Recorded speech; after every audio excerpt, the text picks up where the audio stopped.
کسی کے ساتھ تمہارا عقد ہو جائے تو ایک اور نفس کو تمہارے ساتھ باندھ دیا جاتا ہے. تمہیں اپنے جسم کی حفاظت کے ساتھ ساتھ اپنی خاتون کی امانتوں کی حفاظت بھی ذمہ داری میں آ گئی, اس کے پردے کی حفاظت بھی تمہارے ذمہ آ گئی, اس کے چال چلن کی, اس کے اخلاق و تربیت سب کی ذمہ داری تمہارے اوپر آئی. یہ تو بہت چھوٹی ذمہ داری ہے جو اسے کھلانا پلانے والے معاملات ہیں. باقی پوری اس کی زندگی جو تمہارے اوپر آئی ایک بڑی آزمائش ہے. ایک عورت کے ساتھ تم اس کائنات میں صحیح سلامت زندگی گزار کر جا رہے ہو تو اس کا مطلب ہے کہ ایک بڑے امتحان سے کامیاب ہو کر نکلے ہو. بڑا امتحان ہے. اللہ رب العزت نے یہاں کائنات میں ہر ایک کے لیے جوڑا رکھا ہے, لیکن آپ دیکھیں کیا ہر عورت کا مزاج اپنے شوہر سے مل جاتا ہے؟ نہیں ہوتا. بعض لوگ ہم سے یہ شکایات کرتے رہتے ہیں بنی نہیں رہی ہے, بنی نہیں رہی ہے, اور ناچاکی ہے, نا اتفاقی ہوتی ہے. میاں یہ آپ کے اکیلے کے گھر میں نہیں, ہر مرد اور ہر عورت کے درمیان زندگی میں اونچ نیچ نشیب و فراز آتے ہی رہیں گے. یہ تو مالک ہے پروردگار جو جوڑ کر رکھتا ہے. لیکن دو مزاجوں کو سنبھالنا اپنی زندگی میں, اس کو کہا جاتا ہے کہ آدمی اب میچور ہو گیا ہے. اسی لیے تو حدیث پاک میں ہے شادی سے پہلے تمہارا ایمان آدھا ہوتا ہے, نکاح کے بعد تمہارا ایمان مکمل ہو جاتا ہے. محترم خواتین و حضرات, اہل سنت کا بے باک نقیب اور شاندار خطیب حضرت مفتی سلمان اظہری صاحب کا بہت ہی خوبصورت بیان جسے ہمیں ضرور سننا چاہیے. عزیزان گرامی وقار, ہر انسان کی زندگی دنیا میں امتحان ہے, اس کا نتیجہ آخرت میں ملنے والا ہے. اور ہمارے امتحانات جو شروع ہوتے ہیں بلوغیت کے بعد, مرد ہو یا عورت بالغ ہونے کے بعد وہ امتحان کے میدان میں قدم رکھ چکے ہیں. اور ہماری جوانی اور ہمارا بڑھاپا اللہ نے اگر دیا ہے تو ضروری نہیں کہ ہر انسان بوڑھا ہو کر کے ہی مرے, بعض کو جوانی میں موت آ جائے. لیکن جوانی اور بڑھاپا یہ دو ایسی فصلیں ہیں, دو ایسے موسم ہیں جن دونوں زندگیوں میں امتحان ہوتے ہیں. لیکن کڑا امتحان جوانی کا ہے. بڑھاپے میں بہت سارے لوگ شریف ہو جاتے ہیں, اللہ تعالیٰ انہیں واپس سیدھے راستے پر لے آتا ہے, یہ فضل و کرم ہے اس کا. لیکن جوانی جتنے لوگوں کے پاس آئی ہے یہ کڑا امتحان گزار رہے ہو. اسی زندگی میں بہت ساری نئی چیزیں تمہارے ہاں آتی ہیں جو نہ بچپنے میں ہوتی ہیں نہ بڑھاپے میں ہوتی ہیں. یہ جو درمیانی زندگی ہے یہ بہت سخت ترین امتحانات کی زندگی ہے. اور جب میں آپ سے یہ کہہ رہا ہوں کہ ہر انسان امتحان سے گزرتا ہے تو اللہ کے نبیوں کا امتحان سب سے اعلیٰ ہوتا ہے. وہ اتنی ہی مشقتوں اور محنتوں اور مصیبتوں سے گزارے جاتے ہیں. آج مجھے عرض کرنا ہے رسول کریم صلی اللہ تعالیٰ علیہ وسلم کی میلاد مصطفیٰ کی مناسبت سے جو محافل ہم نے منعقد کی ہیں, اللہ کے نبی صلی اللہ تعالیٰ علیہ وسلم کن کن امتحانات میں اتارے گئے, حضور پاک صلی اللہ تعالیٰ علیہ وسلم کون کون سے امتحانات سے گزارے گئے, اور ہر امتحان میں آپ ثابت قدم رہے. امتحان سے مراد صرف جہاد کے میدان آپ لے لیں تو یہ الگ مسئلہ ہے, لیکن پرسنل جو زندگی گزارنے کے ایام ہوتے ہیں یہ ہر دن ایک امتحان ہے. ایک بار حضرت ام سلیم رضی اللہ تعالیٰ عنہ فرماتی ہیں میں قریب سے گزر رہی تھی, حضور صلی اللہ علیہ وسلم کے جسم سے گرمی کی تپش مجھے دور سے محسوس ہو رہی تھی. اتنا گرم بدن تھا کہ میں کافی دور سے آپ کے بدن کے گرمی کی حرارت محسوس کر رہی تھی. تو حضرت ام سلیم کہتی ہے میں نے عرض کیا یا رسول اللہ صلی اللہ علیہ وسلم آپ کو تو شدت کا بخار ہے. اللہ کے حبیب صلی اللہ علیہ وسلم نے ارشاد فرمایا ہاں ام سلیم, اللہ کے نبیوں کو جو بھی مصیبت دی جاتی ہے وہ سخت ترین ہوتی ہے. جس چیز سے بھی آزمایا جاتا ہے وہ سب سے ہائی درجے کا ہوتا ہے. اگر نبیوں کو بخار بھی آئے تو عام انسانوں جیسا نہیں, بہت شدت کا بخار آتا ہے.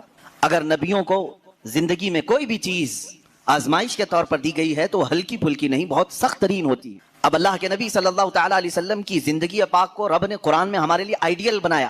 لقد کان لکم فی رسول اللہ اسوۃ حسنہ, تمہارے لیے اللہ کے رسول کی زندگی میں بہترین نمونہ ہے اپنی زندگی گزارنے کے لیے. اگر اپنی زندگی کسی کی زندگی دیکھ کر گزارنا چاہتے ہو تو سب سے بہترین زندگی مصطفیٰ کریم کی ہے صلی اللہ تعالیٰ علیہ وسلم. کیونکہ میں آتا ہوں آج اللہ کے حبیب صلی اللہ تعالیٰ علیہ وسلم کی ازدواجی زندگی.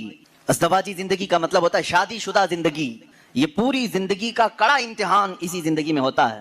جب تک آپ بیچلر ہیں جوانی پھر بھی محفوظ ہے, یعنی آپ اپنے ہاتھوں میں اپنی زندگی کی باغ ڈور لے کر چل رہے ہیں. لیکن جب کسی کے ساتھ تمہارا عقد ہو جائے تو ایک اور نفس کو تمہارے ساتھ باندھ دیا جاتا ہے. تمہیں اپنے جسم کی حفاظت کے ساتھ ساتھ اپنی خاتون کی امانتوں کی حفاظت بھی ذمہ داری میں آ گئی, اس کے پردے کی حفاظت بھی تمہارے ذمہ آ گئی, اس کے چال چلن کی, اس کے اخلاق و تربیت سب کی ذمہ داری تمہارے اوپر آئی. یہ تو بہت چھوٹی ذمہ داری ہے جو اسے کھلانا پلانے والے معاملات ہیں. باقی پوری اس کی زندگی جو تمہارے اوپر آئی ایک بڑی آزمائش ہے. ایک عورت کے ساتھ تم اس کائنات میں صحیح سلامت زندگی گزار کر جا رہے ہو تو اس کا مطلب ہے کہ ایک بڑے امتحان سے کامیاب ہو کر نکلے ہو. بڑا امتحان ہے.